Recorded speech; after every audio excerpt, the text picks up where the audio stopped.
এটার প্রাইস বাংলাদেশ মার্কেটে আছে স্টার 30 থেকে যদি আপনারা নিতে চান তাহলে হচ্ছে এখানে Sony Alpha S7 III mirrorless digital camera only বডিটার প্রাইস হচ্ছে আপনারা দেখতে পাচ্ছেন 1,68,000 টাকা আর রেগুলার প্রাইস 1,81,000 টাকা। সো আপনারা 1,68,000 টাকায় পেয়ে যাবেন। লেন্সটা ইউজ করা হয়েছে Sony FE24 105mm f4 GOS camera লেন্সটির প্রাইস হচ্ছে 1,00,000 টাকা আর রেগুলার প্রাইস হচ্ছে 1,10,000 টাকা। সো আপনারা যদি কিনতে চান তাহলে 1,00,000 টাকায় আপনারা খুব সহজেই পেয়ে যাবেন।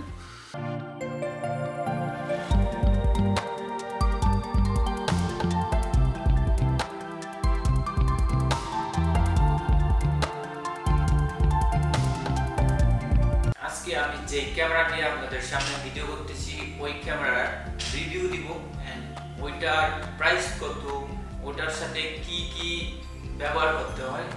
আমি যে ক্যামেরা নিয়ে ভিডিও করতেছি এটার প্রাইস বর্তমান বাংলাদেশের মার্কেটে যেটা S30 আর রায়ান্স আছে দুটো কোম্পানির মধ্যে, এখানে কিন্তু S30 এর দেখাচ্ছে 1,68,000 টাকা জাস্ট বডিটা। সনি ব্র্যান্ড হচ্ছে সনি। এই বডিটা হচ্ছে কি আপনারা Sony S7 III mirrorless camera হচ্ছে জাস্ট 1,68,000 টাকা বর্তমান মার্কেট প্লেসে। এরপরে আপনারা দেখতে পারবেন হচ্ছে লেন্সটি বর্তমান প্রাইস বাংলাদেশে 1,00,000 টাকা।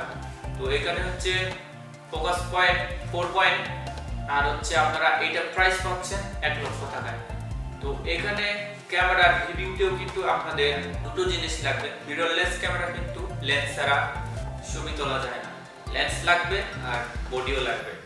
তবে আমার ক্ষেত্রে যেটা মনে হয়েছে সেই জিনিসটা হচ্ছে একটু ওজন লাগে, তো সেজন্য আমাদের হচ্ছে প্রয়োজন একটা ট্রাইপড দিয়ে হলে কিন্তু ইজিলি হচ্ছে আপনারা ভিডিওটা করতে পারবেন, সো অনেক ভালো হয়। তো আমার রিভিউ অনুযায়ী সব দিক থেকে এটা হচ্ছে কি অলরাউন্ডার ক্যামেরা, যেখানে আপনি ভিডিও কোয়ালিটিও ভালো পাবেন, পিকচার কোয়ালিটিও আপনি ভালো পাবেন।